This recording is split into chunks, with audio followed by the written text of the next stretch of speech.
Que Jesus falou: ei, mulher, não me detenhas. Se você me amar dessa maneira, vais me deter aqui. Eu ainda não subi para o meu Pai. Aguenta firme. Volta para os teus irmãos e diga para eles que eu vou ter com eles na Judeia.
João capítulo 20. Quem já chegou, diga amém.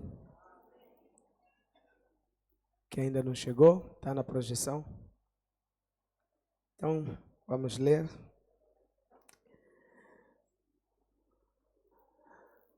No primeiro dia da semana, Maria Madalena foi ao sepulcro de madrugada, sendo ainda escuro, e viu que a pedra estava revolvida. Então correu e foi ter com Simão Pedro e com o outro discípulo a quem Jesus amava, João no caso. E disse-lhe: tiraram do sepulcro o Senhor e não sabemos onde o puseram. Saiu, pois, Pedro e o outro discípulo e foram ao sepulcro. Ambos corriam junto, mas o outro discípulo correu mais. Humilde João, né? Correu mais depressa do que Pedro e chegou primeiro ao sepulcro. E abaixando-se, viu os lençóis de linho. Aleluia. Diga coisa fina. Todavia, não entrou. Então Simão Pedro, seguindo-o, chegou e entrou no sepulcro. Ele também viu os lençóis. E o lenço que estivera sobre a cabeça de Jesus, e que não estava com os lençóis, mas deixado num lugar à parte. Então entrou também o outro discípulo, que chegara primeiro ao sepulcro e viu e creu. Pois ainda não tinha compreendido a Escritura, que era necessário ressuscitar ele dentre os mortos. E voltaram os discípulos outra vez para casa. Maria, entretanto, permanecia. Diga, permanecia.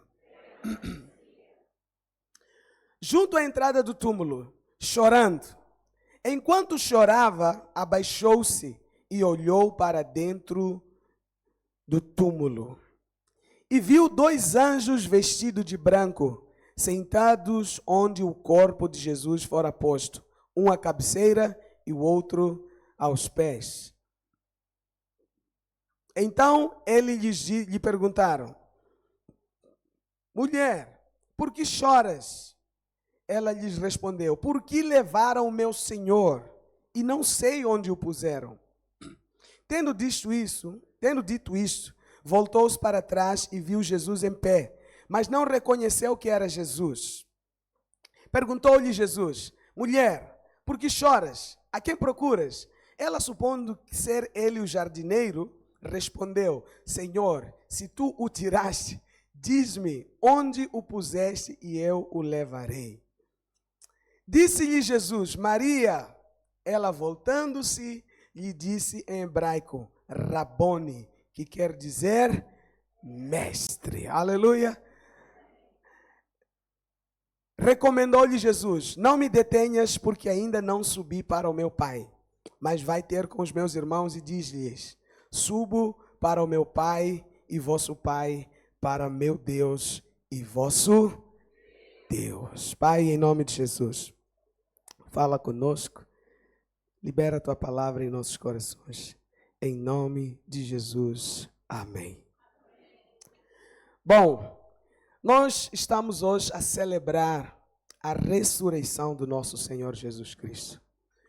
E nós precisamos entender que a ressurreição de Jesus é muito importante, porque se Jesus tivesse morrido, mas não ressuscitado, não teria adiantado nada. A ressurreição, na verdade, é a confirmação de que a obra da cruz, ela foi completa, ela foi aceite. Você vai entender isso daqui a pouco. Mas por que Jesus teve que fazer todo esse processo, morrer na cruz, pagar um preço? A resposta é porque eu e você estávamos debaixo do pecado. Eu e você nascemos com a semente de Adão, a semente do pecado. E Deus havia liberado um decreto que quem pecasse deveria morrer.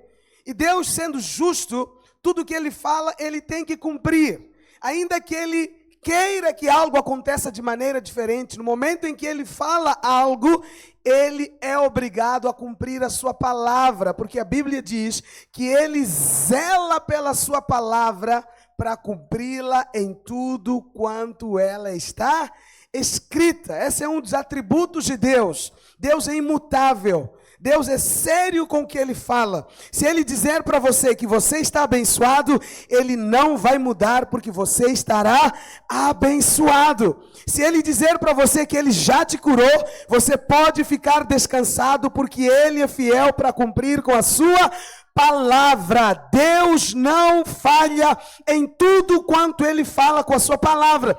Por isso que quando você ler a Bíblia, você precisa começar a ler com outra perspectiva.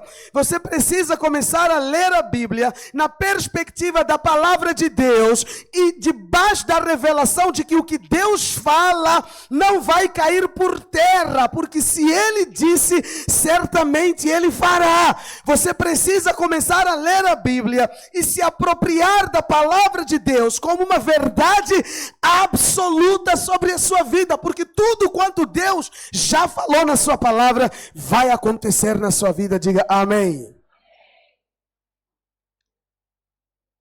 Então Deus tinha que trazer juízo sobre o homem, porque o homem havia pecado.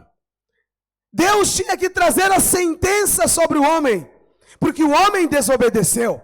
Mas a Bíblia diz que também Deus é amor, e Deus amava o homem.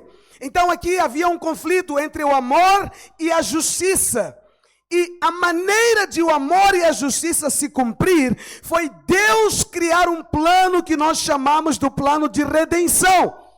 Então Deus tem que julgar o homem, Deus tem que condenar, o salário do pecado é a morte. O homem tem que morrer, mas Deus ama o homem, Deus não quer que o homem morra. Então Deus cria um plano. Qual é o plano?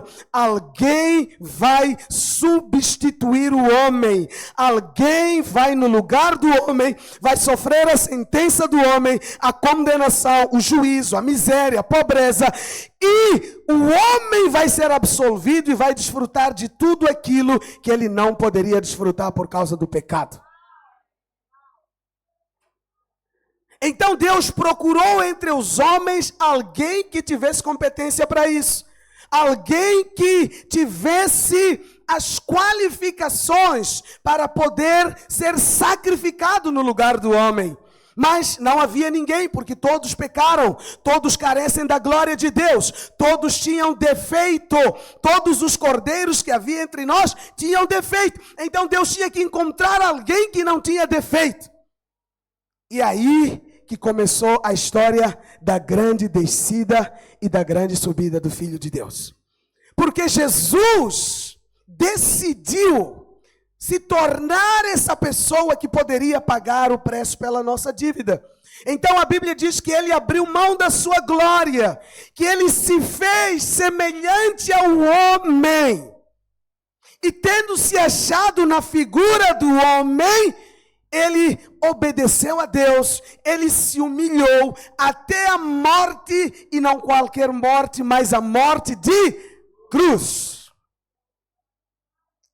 Então Jesus nasceu, Jesus viveu durante 30 anos entre nós, e durante 30 anos ele se preparava para o grande dia. Durante 30 anos ele pregou, ele treinou, ele formou pessoas, mas o ápice do seu ministério seria na cruz.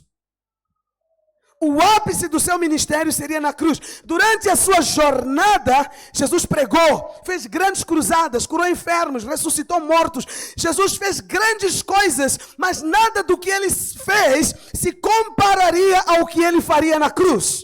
Porque ele disse que quando o Filho do Homem ser levantado, ele atrairá muitos para ele. Assim como Moisés levantou a serpente no deserto, o Filho do Homem será levantado. E quando ele ser levantado, ele atrairá muitos para ele. Então a serpente do deserto era uma simbologia, apontava para o Filho de Deus que seria levantado na cruz para poder curar a muitos que estavam picados pela serpente. Então, nós falamos no sábado que na Páscoa foi o dia em que Jesus foi morto, porque a Páscoa tipifica ou simboliza a salvação do povo de Deus. Então, assim como o povo de Deus foi salvo no Egito no dia da Páscoa, Jesus também morreu na Páscoa para nos salvar, para dizer que aquele cordeiro que foi entregue lá era o Filho de Deus, o Cordeiro de Deus que tira o pecado do mundo. Posso ouvir um amém? Mas o que nós precisamos entender é que às 15 horas da tarde foi o horário em que ele foi morto, que ele se entregou à morte, porque a morte não tinha poder de deter Jesus. Diga amém. Você sabe que Jesus não foi morto, mas Jesus se entregou à morte. Jesus estava na cruz, havia sido açoitado, havia sido coroado de espinho, havia sido torturado. Jesus havia sofrido tudo que talvez eu e você não conseguiríamos nem 1%. Enquanto ele estava na cruz, enfiaram uma lança nele. A Bíblia diz que saiu água e sangue. Enquanto Jesus está lá na cruz, ele está a sofrer, você vai ver que ele não morre, ele está vivo ainda, ele está conversando com João, com Maria e com a sua mãe, que estão ali debaixo da cruz. Jesus está dando direção: filho, cuida dela, cuida da sua mãe, ela é sua mãe também a partir de agora. Jesus está a dar direções, ele está na cruz, mas ele está bem, porque a morte não tinha poder de sequestrá-lo. Ele é quem teve que se entregar à morte. Porque a morte não reina onde não tem pecado. A morte é salário do pecado. Porque ele não tinha pecado, a morte não tinha domínio sobre ele. Mas porque ele queria levar os nossos pecados, ele voluntariamente se entregou à morte. É por isso que você vai ler na sua Bíblia, ele diz: Pai, a ti entrego o meu espírito. Tendo suspirado, foi. Mas o que muitos não sabem é que enquanto Jesus, o seu corpo estava pendurado ali na morte, enquanto ele é tirado da cruz, é embrulhado no seu lençol, né? no lençol ali que nós lemos aqui, de linho finíssimo, enquanto Jesus é preparado para a sepultura, e os discípulos não tinham revelação do que estava acontecendo, achavam que já estava tudo acabado, mas enquanto isso acontecia, no reino do Espírito, algo muito poderoso estava a acontecer. Para os olhos humanos, já tinha acabado. Para o diabo, ele já tinha vencido. Porque você vai ler a história lá em Gênesis 3,15. Quando o homem peca, Deus libera uma profecia. A profecia que Deus libera é que eu vou colocar inimizade entre ti, serpente, e o descendente da mulher. O descendente da mulher era o próprio Jesus, que a Bíblia estava dizendo. E Deus falou, ele vai... Deus falou para a serpente: você vai ferir o calcanhar dele, mas ele vai esmagar a sua cabeça. Então o diabo estava por satisfeito enquanto via Jesus morto na cruz, porque ele achava que ele tinha conseguido ferir o calcanhar de Jesus para sempre. Mas ele não sabia que lá na cruz Jesus estava a esmagar mortalmente a cabeça dele.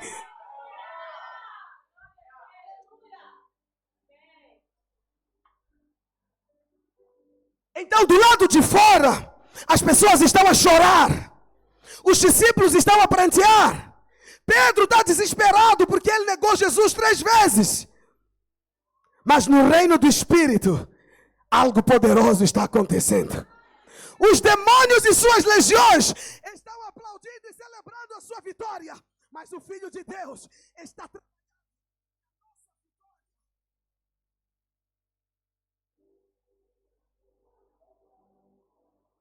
Então a Bíblia diz que ele está no sepulcro, que ele está na tumba.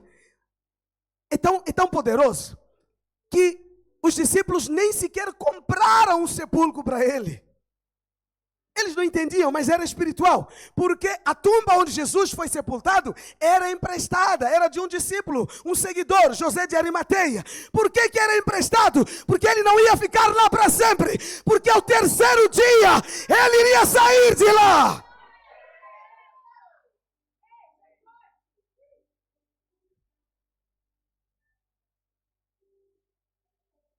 Então Jesus entra na morte. Mas a Bíblia diz que enquanto ele estava na morte, ele desceu ao mais profundo abismo. Ele foi até ao lugar aonde eu e você estávamos.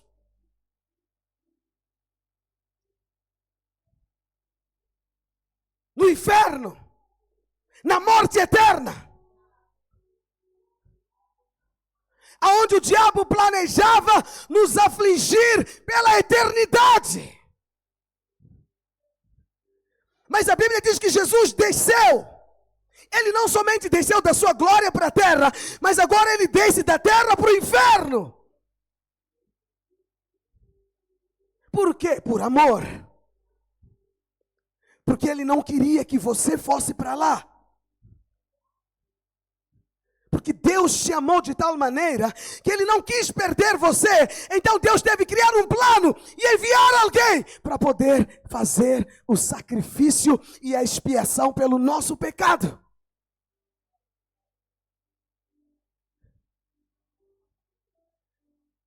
Então Jesus entra no mais profundo do abismo, lá no inferno. E o que ele vai fazer? Ele vai apresentar o pagamento pela dívida que eu e você tínhamos do pecado. E sabe qual é o pagamento pelo pecado? É o sangue, porque a Bíblia diz que sem derramamento de sangue não há remissão de pecados. Significa que para sermos perdoados, um sangue inocente tinha que ser apresentado.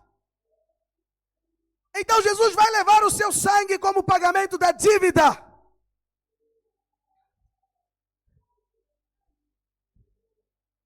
É sábado, está tudo normal. Mas lá no céu, aliás, no inferno, algo está a acontecer. Jesus vai ter com o diabo. E Jesus começa a falar com ele. Eu vim aqui buscar Maria, João, Antônio, todos aqueles que creram no meu nome. Eu vim aqui pagar a dívida deles.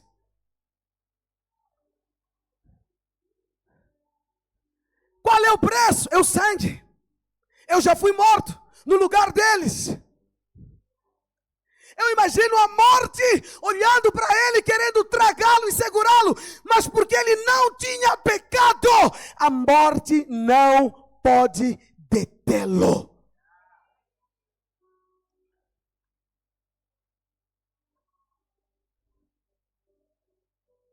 E a Bíblia diz que Jesus toma das mãos do diabo as chaves da vida e da morte. Lá no inferno ele esmaga a cabeça do diabo. Ele acerta todas as contas. A Bíblia diz que ele tomou das mãos do diabo todo escrito de dívida que havia contra nós. Você sabia que todos os seus pecados estavam escritos em um caderno? Você sabia que o diabo tem seus advogados? E eles estão a pegar toda a prova de crime que você já cometeu. Todo o pecado. Aquele dia que você entrou na internet, eles viram, anotaram. Aquele dia que você mentiu, eles viram, anotaram. Aquele dia que você roubou, eles viram, aumentaram. Aquele dia que você enganou o chefe, eles viram, anotaram.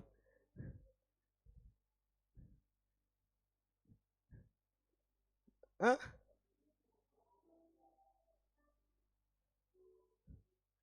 Aquele dia que você contou umas fofoquinhas, eles viram, anotaram.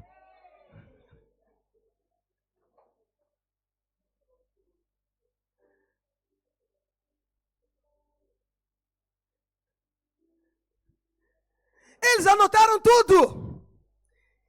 E eles iriam usar isso contra nós no dia do julgamento. Eles iriam chegar diante de Deus e falar: ó, a Melanie tem que ir para o inferno, Senhor. Por quê? Está tudo aqui. Ela não vai. Está salva. Só uma brincadeira.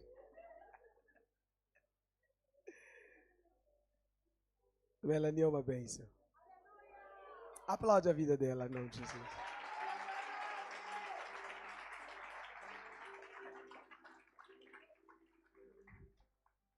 Aleluia.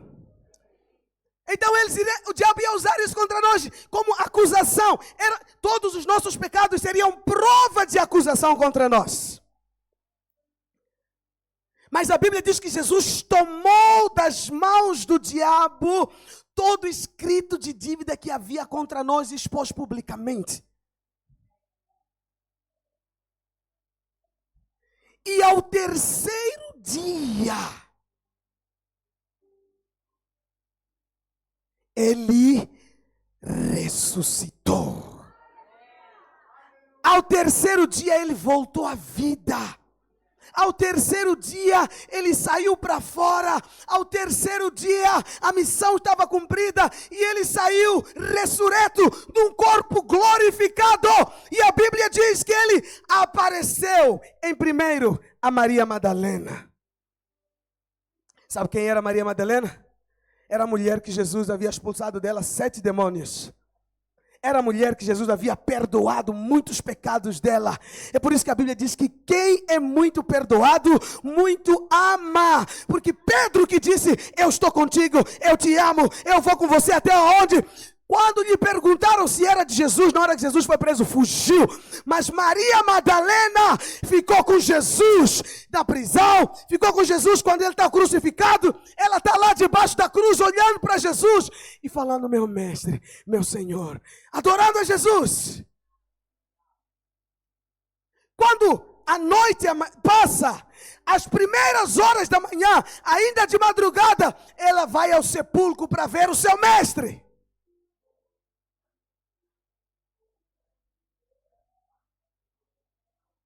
Então, a primeira pessoa que Jesus apareceu a ela depois da ressurreição não foi o discípulo a quem ele muito amava.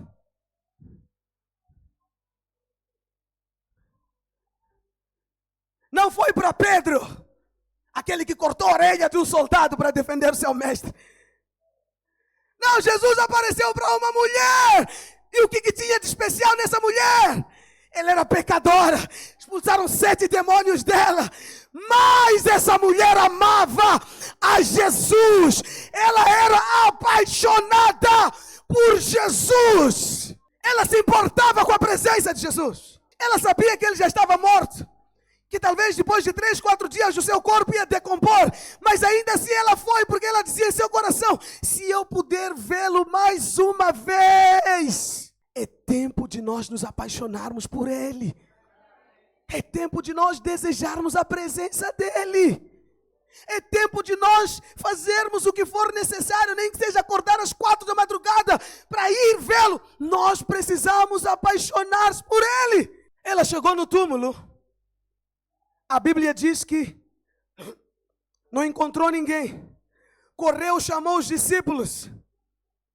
Pedro e João vieram. João diz que ele correu mais do que o Pedro. Mas o problema não é correr. O problema não é correr. Porque quando eles chegaram no sepulcro e não encontraram o corpo, eles foram embora. Mas a Bíblia diz que a Maria permaneceu. Deixa eu te contar uma coisa. A questão não é correr. Não é o quanto você corre, o quanto você faz, o quanto você consegue. A questão é o quanto você permanece na presença dele. Não adianta. Corre, corre, corre, faz, é bom, mas não aprendeu a permanecer na presença. Não tinha ninguém, os outros olharam, não estou a sentir nada, não estou a ver nada, tchau, foi embora. Ela falou: eu vou ficar aqui, não estou a ver nada, não estou a sentir nada, mas eu sou daquelas que andam pela fé. Os que andam pela fé não se movem pelo que vem, pelo que sente, mas elas se movem pelo que elas acreditam. Ela permaneceu. Escuta uma coisa, quem permanece vê Jesus. Quem permanece vê milagres. Quem permanece vê a glória de Deus. A glória de Deus não é para quem faz muito, é para quem permanece. Porque tem gente que faz muito, mas 6 meses depois, apareceu. Fulano, aquele fulano estava tão intenso, tão apaixonado, tão... Não. Aquele fulano postava muitas coisas da igreja, tal. Não permaneceu. A bênção está em permanecer. 1 Coríntios 15, 58. Sedes firmes, constantes e sempre abundantes no Senhor. Firmeza e constância produz abundância. Quando ela está ali permanecendo, a Bíblia diz que aparecem 2 anjos. Um na cabeceira, onde Jesus estava, outro nos pés. Quem aqui gostaria de ver anjo? Se aparecesse 2 anjos na sua casa, ia acontecer um culto poderoso, não ia ou não ia? Ia já agarrar os anjos e falar: aqui não vais. É igual fazer que nem Jacó: não te deixarei, se não me abençoares. Os 2 anjos apareceram. Maria olhou para eles. Está onde, meu Senhor? Eu quero quem? Não, mas é anjos. Anjos têm poder. Anjos trazem resposta. Eu quero meu Senhor. Não, anjos abrem caminho. Anjos cuidam. Anjos acampam ao redor. Não quero saber. Anjo sem a presença dele não vale nada. Eu quero ele. Não, o anjo está com espada de fogo. Vai guerrear suas guerras. Nada. Eu quero ele. Por isso que nós gostamos muito de Salmo 91, né? Porque está cheio de promessas de anjo lá. aos teus anjos dará ordem ao teu respeito. Glória a Deus, eles existem. Eles trabalham, eles são nossos servos. Eles foram enviados para servir. Mas ficar com a tua Bíblia aberta no Salmo 91, encher de poeira, não vai fazer nada na tua vida. O que vai fazer é a presença dEle. Já viu aquelas casas aqui? Ou na cama ou no estante, aquele armário, estante dessa, tem Salmo 91 aberto. Se você fechar, vai ter problema com tua mãe. Diga, a proteção está na presença.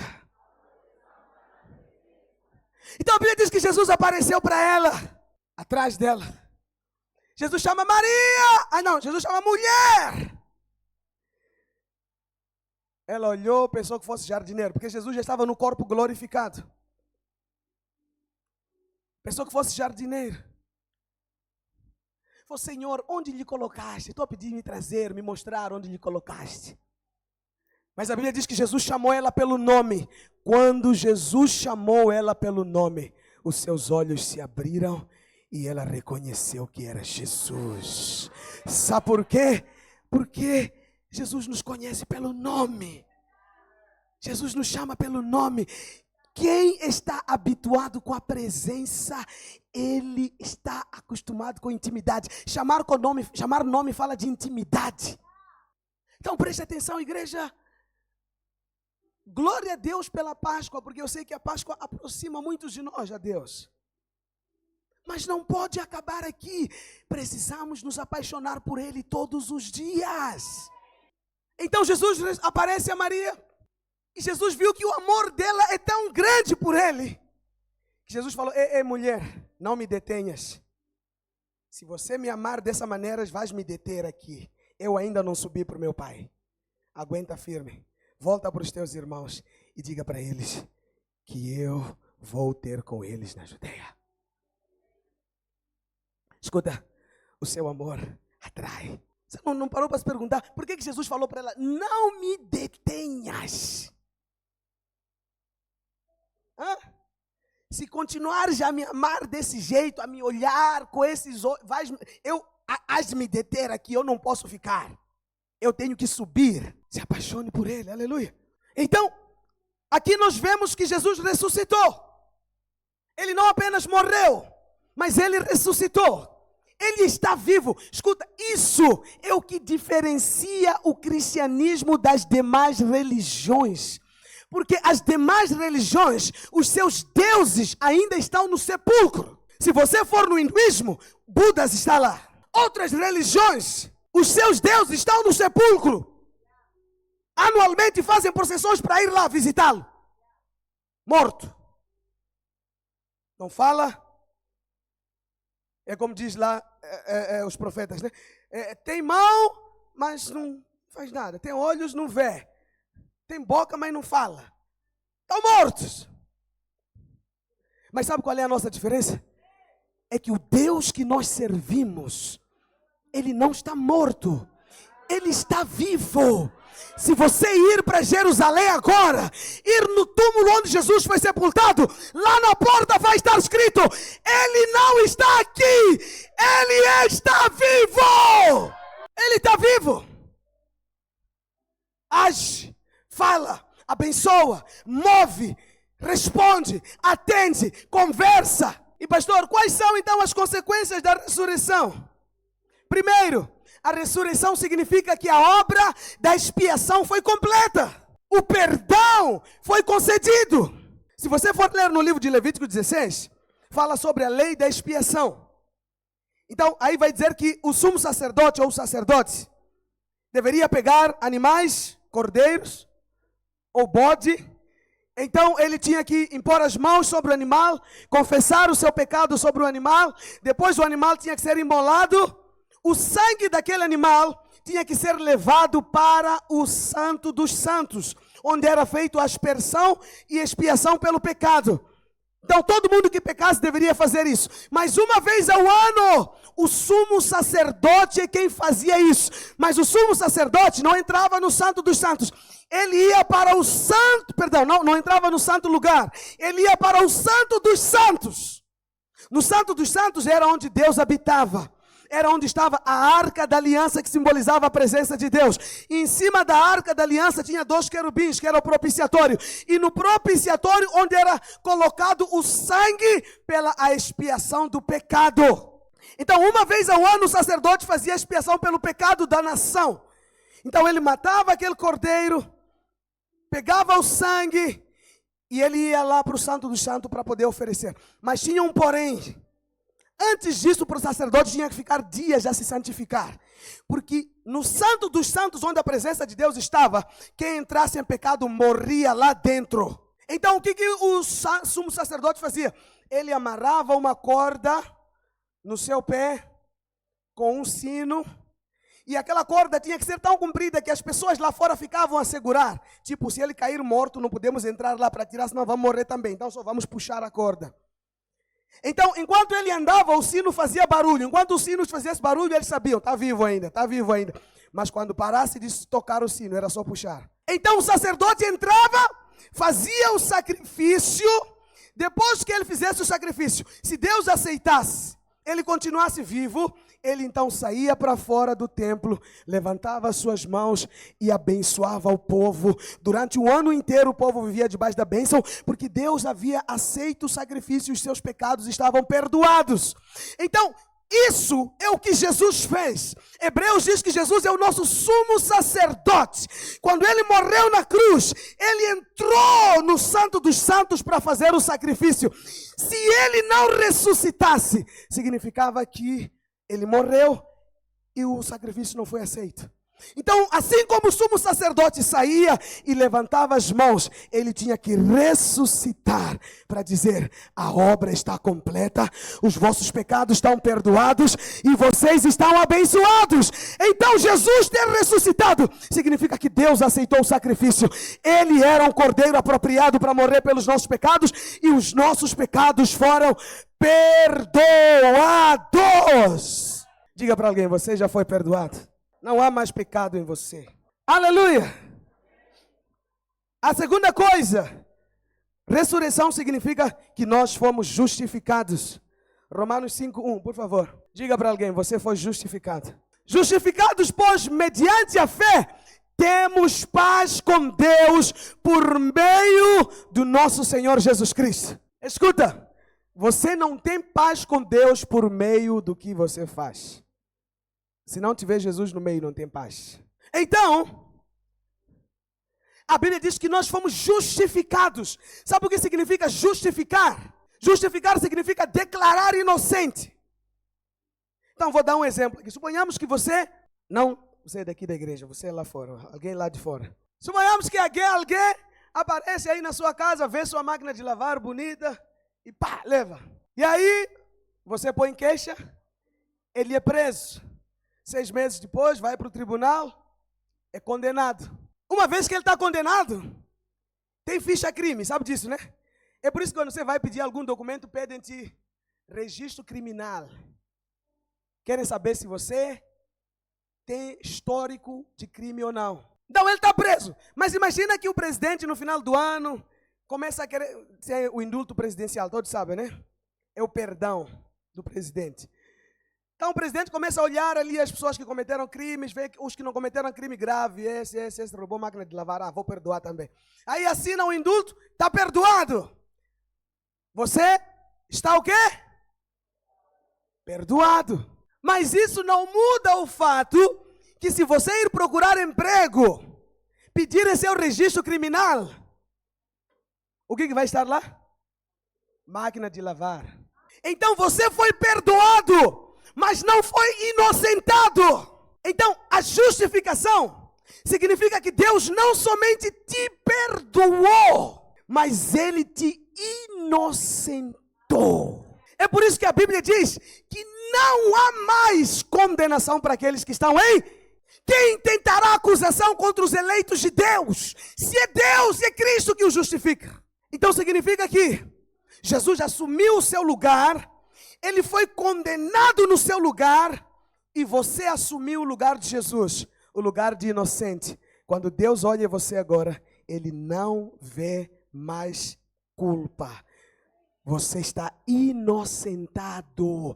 Por isso que a Bíblia diz que justificado, pois, agora temos paz com Deus. Não tínhamos paz com Deus, éramos inimigos de Deus. Diga para alguém, agora você tem paz. Mas por que você fica toda hora? Acho que Deus não me ouve mais. Já conheceu gente assim? Que ele está sempre trazendo à memória o seu passado. E quando ele chega diante de Deus, ele não consegue se ver como justo. A sua justiça é Cristo, diga amém. Você não precisa mais ter medo de Deus. O véu se rasgou. Você sabe que Mateus diz que quando Jesus estava na cruz, o véu de templo se rasgou. O véu era o que separava o santo dos santos do santo lugar. O povo só ficava no átrio, o sacerdote no santo e sumo sacerdote no santo dos santos, e só uma vez. Santo dos Santos, onde estava a presença. Mas a Bíblia diz que quando Jesus morreu na cruz, o véu que separava se rasgou de alto a baixo. De alto porque foi iniciativa de Deus.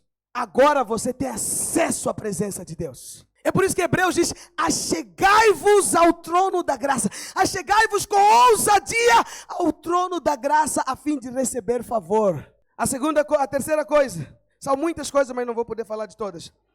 Mas a outra coisa que a ressurreição garantiu, João 14,16. Eu rogarei ao Pai, e Ele vos dará outro Consolador, a fim de que esteja para sempre convosco. A outra coisa que a ressurreição garantiu, é que o Espírito Santo viesse habitar dentro de nós. Até a morte de Jesus, o Espírito Santo não habitava nas pessoas. O Espírito Santo vinha sobre sacerdotes, profetas e reis, mas vinha e ia embora. Mas na nova aliança, quando Jesus vem, morre por nós, a sua subida garante a descida do Espírito Santo. Quando os discípulos não queriam que ele se entregasse à morte, Jesus disse, se eu não for, ele não pode vir. Eu tenho que ir. Ir significa justificar, perdoar os seus pecados, para que agora o Espírito Santo venha habitar dentro de vós. Agora não é mais Deus conosco, agora é Deus em nosco. Não é mais Deus conosco. Emanuel é lá no Velho Testamento. É Deus conosco, é Deus do nosso lado, é Deus andando conosco. Agora o nível subiu na nova aliança, após a ressurreição. Deus em nosco. Dentro de nós, você e ele foram misturados, amalgamados, de maneira que nada mais pode te separar dele. Ele se tornou um só com você. A Bíblia diz que aqueles que se unem ao Senhor se tornam um só espírito com ele. É bom, não é bom? Mas também a responsabilidade aumenta, porque ele está dentro de você. Onde você for, ele está indo. Hã? Quando está já ir lá na festa da família, ele vai também. Quando começa já a dançar suas coisas, ele está aí dentro de ti. Não vai dançar, mas está aí dentro. É por isso que às vezes, aquelas danças que você fazia normalmente, quando você quer fazer alguma coisa, você começa a falar, não é bom. Sua consciência começa, mas será que eu faço? Será que não? Sabe o que é isso aí? É o Espírito Santo que já habita dentro de você. Está a ver aquelas coisas que você fazia escondido há muito tempo, fazia normalmente, nada te condenava.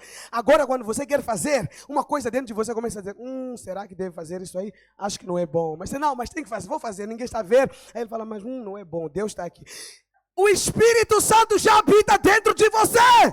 É por isso que a Bíblia diz que agora não somos mais justificados pela lei.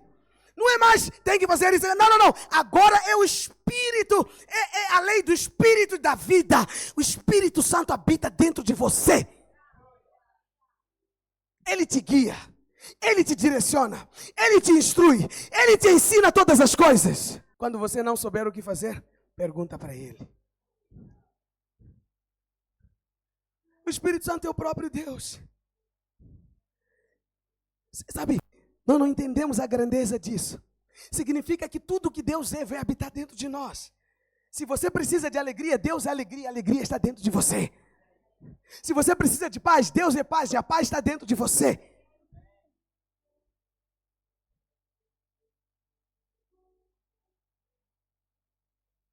Romanos vai dizer o seguinte: o mesmo Espírito que ressuscitou a Jesus dentre os mortos. Deus pegou outro espírito? O mesmo Espírito. Jesus estava entre os mortos.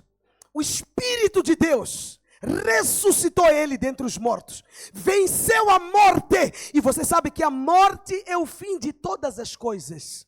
Quando chegamos na morte, acabou, não tem mais jeito. Então a Bíblia está dizendo, o Espírito que venceu o fim de todas as coisas e tornou o começo, agora habita dentro de você. Escuta uma coisa, deixa eu te falar hoje com muito amor e carinho. Você não é qualquer pessoa.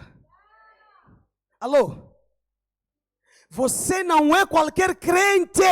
Você é um crente que carrega o poder de Deus dentro de ti. Tem poder dentro de você. O poder que venceu a morte está dentro de você. Significa que tudo aquilo que se parece com morte na tua vida, você pode vencer. Você também foi feito herdeiro de Deus. Romanos 8,17 diz que nós somos herdeiros e co-herdeiros com Cristo Jesus. Mas eu não vou poder falar com muito mais, que o tempo já nos deixou. Por fim, a ressurreição fez com que você e eu fôssemos enviados. João 20, 21. É o capítulo em que Jesus aparece aos discípulos após a sua ressurreição. Olha o que disse. Jesus, depois que teve com a Maria Madalena, os discípulos estavam todos fechados dentro de uma casa. A Bíblia diz que de repente Jesus entrou lá. Nem precisou abrir a porta porque o seu corpo era glorificado. Ele entrou. Passou pela parede. Ei, deixa eu te falar uma coisa. Não, isso aqui não te faz querer ir para o céu, não. Escuta, quando você vai ressuscitar também. É o que diz lá em Tessalonicenses. Não podemos ser ignorantes com relação à ressurreição. Porque assim como Jesus ressuscitou, todos nós também iremos ressuscitar. E quando nós ressuscitarmos, teremos um corpo glorificado também. Eu quero poder chegar e fazer o juízo. Já estou do outro. Eu quero mesmo. Os discípulos estavam na sala. Jesus só chegou. Já estava lá dentro. Falou, sou eu. Pode pegar minha mão. Pega, quero ver. Tomei um credo. Falou que eu não vou acreditar se eu não pôr dedo lá na ferida. Falou, está aqui, põe, está aqui. Sou eu. A ressurreição de Jesus é verídica. Porque não foram só eles que presenciaram. Mais de 500 pessoas ouviram. Ele ficou com eles durante 40 dias. Depois 10 dias depois o Espírito Santo desceu na festa do Pentecostes.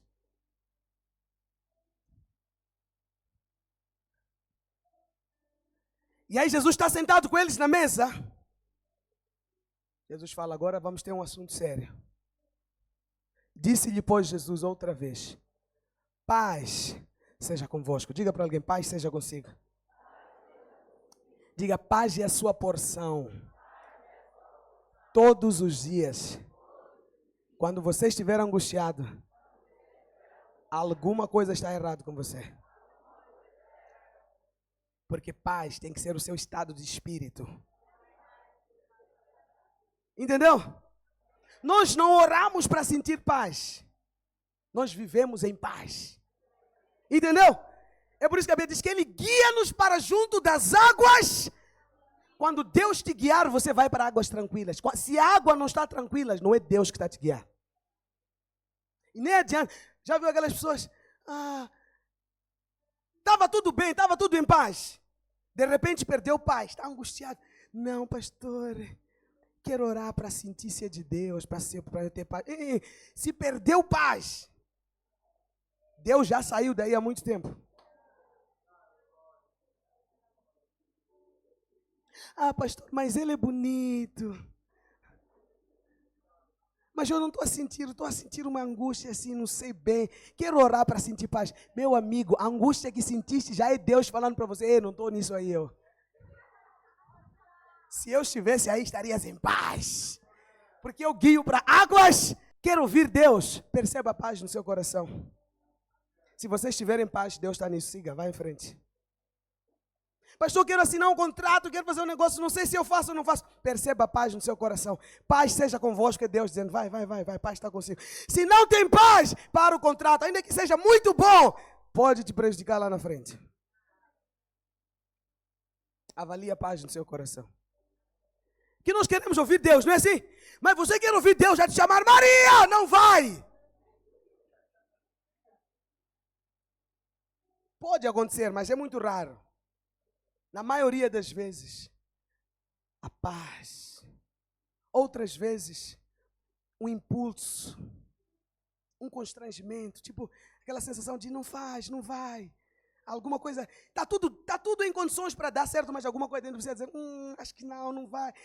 De repente perdeste a alegria, vontade. É Deus falando, não vai, não vai. Mas às vezes é só um impulso. Liga para o fulano, liga. Nem querias falar com ele, mas de repente está a te falar para ligar. Estás a ligar? Estás a saber que você precisava ligar para a pessoa. Era Deus falando para você, liga para ele.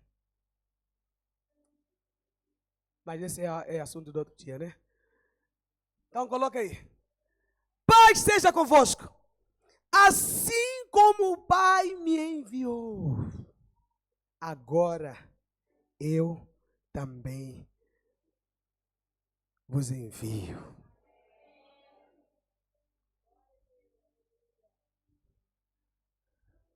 Ontem eu estava a falar com os jovens aqui sobre Isaías, capítulo 6. Isaías viu a visão do trono, viu Deus, e ele ouviu o coração de Deus. Deus disse, a quem enviarei? Quem irá por nós? E aqui Deus está dizendo, eu envio você. Diga para alguém, a Páscoa fala de envio. Diga, se você não estivesse aqui hoje, terias desculpa para não ir. Mas agora estás a ouvir. Então, se você não ir, estás a desobedecer.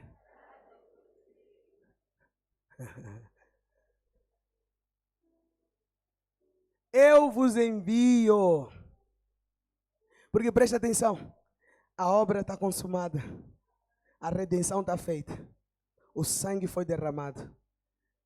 Mas agora, alguém precisa crer para entrar debaixo da salvação. Mas Romanos fala, como irão crer? Se não ouvirem. Como ouvirão? Se não houver quem pregue. E há quem pregue. Porque o teu Senhor está te enviando. Vai. Já tens poder? O Espírito Santo vai habitar dentro de você. É porque nós já sabemos que o Espírito Santo é só para você ficar em casa. Ai, Senhor, eu te amo. É capacitação para você ir. Vai. Sábado temos impacto agora. Vai. Vai. Vai. Pregue evangelho para alguém. Fala de Jesus para alguém. Fica de pé, por favor.